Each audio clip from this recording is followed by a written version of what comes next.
Nervous at all for you, Mike? No, they're nervous for your brother. I think I'm too old for this fight. You need to come tell me in my face. Mike Tyson has once again reminded everyone why he's called Iron Mike, and this time Jake Paul learned the hard way. After spending months yapping nonstop, even mocking Tyson's health issues, Jake strutted into a press conference on August 18th, brimming with arrogance from his recent win against Mike Perry. He acted like he had the whole world in his corner, tossing out lines like, "I'm not scared. I was born for this moment," as if he was the chosen one. But Tyson, the seasoned legend, wasn't buying it. Tyson didn't even flinch. He let Jake's bravado bounce right off him, waiting for the perfect moment to strike. And strike he did, not with his fists, but with his words. Tyson isn't just known for knocking people out cold in the ring, he's a master at messing with their heads long before the first punch is even thrown. Tyson's jab at Jake's Achilles heel, his fitness was a calculated move that left Jake scrambling. With just a few words, Tyson deflated Jake's overconfidence, telling him to be in good shape because your health depends on it. It was a blow straight to the ego, and everyone in the room saw it. Tyson didn't need to raise his voice or make a big scene. He just pointed out the obvious. Jake had been packing on a few too many pounds, and his fitness or lack of it had become the hot topic of conversation. Jake's response was all the proof anyone needed that Tyson had hit a nerve. "I didn't bring him to do," Jake shot back. "I'm here to make $40 million and knock out a legend." His quick, defensive response showed that the cracks in his armor were starting to show, and the guy who had been all swagger just a minute ago was suddenly on the ropes, mentally scrambling to hold his ground. This was more than just some harmless back and forth. Tyson had exposed a weakness that Jake had been desperately trying to hide. And in a fight like this, psychological warfare is just as crucial as the physical battle. Tyson didn't bother matching Jake's energy. He stayed calm, almost too calm, watching Jake with a look that said, "I've seen 1,000 guys like you, and they all end up the same." Tyson knows exactly what he's doing. He's been in the game too long to let Jake's wannabe tough guy act throw him off. Tyson's comment wasn't just a throwaway line, it was a jab straight to Jake's ego, a calculated move to mess with his head. And it worked. Jake tried to play it cool, but his quick, almost panicked response showed that he was rattled. When your confidence is as shaky as your conditioning, that's a big problem. As the press conference continued, the atmosphere shifted. People started chuckling, but not just because it was funny. There was this sense of, wait, is Jake actually ready for this? It's one thing to talk big, but if you're huffing and puffing halfway through the fight, all the swagger in the world isn't going to help you. And Tyson, being the legend he is, knows that. He's been through this before. He knows how to break someone down without even breaking a sweat. By the time the press conference ended, it was clear who had come out on top, at least in the mind games department. The media was buzzing, and the headlines practically wrote themselves. Jake Paul's bravado had finally met its match, and Tyson had shown the world that he was still a master of the mental game. Jake's weight gain is the big red flag waving in front of everyone's face. Tyson called him out, and now Jake's scrambling to prove he's not just all talk, but Tyson's already planted the seed of doubt, not just in Jake's mind, but in everyone watching. When people start doubting you before the fight has even started, you've already lost half the battle.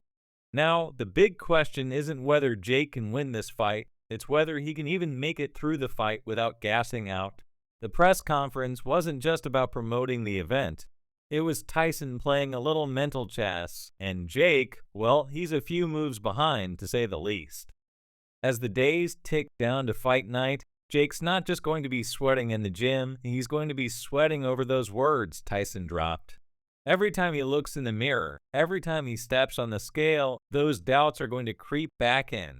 And that's exactly what Tyson is counting on.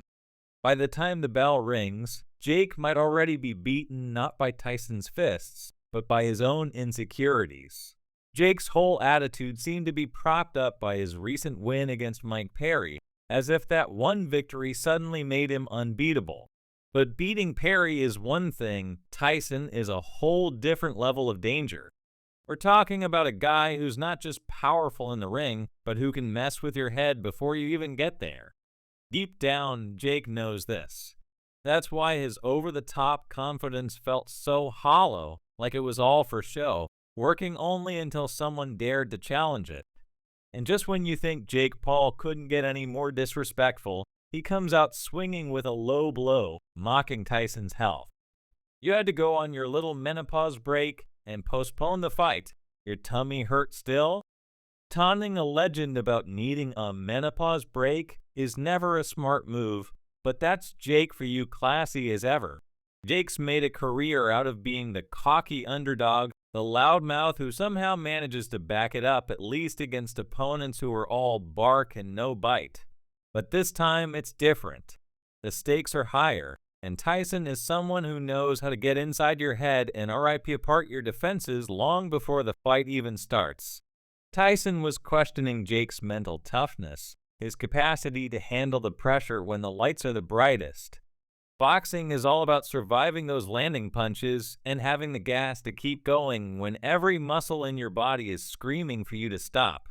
And let's not kid ourselves, Tyson, even in his later years, is still a beast. Jake's conditioning could very well be the deal breaker here. It's easy to talk tough, but when the fight gets real, when the punches start landing and your body starts to betray you, that's when the truth comes out.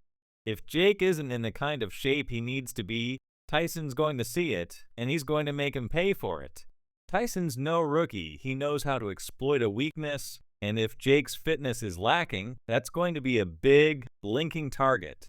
And just when you thought Jake Paul couldn't ramp up the arrogance any further, he goes all in with, "I'm knocking this Tri-Scout, and we're going to see who's dead, Mike. We will see who's dead." Bold words from a guy who's yet to face a real legend in the ring. Jake's bravado is being tested like never before, and the truth is, Tyson's words have already started to mess with his head. As the big day approaches, everyone's watching Jake's conditioning like a hawk.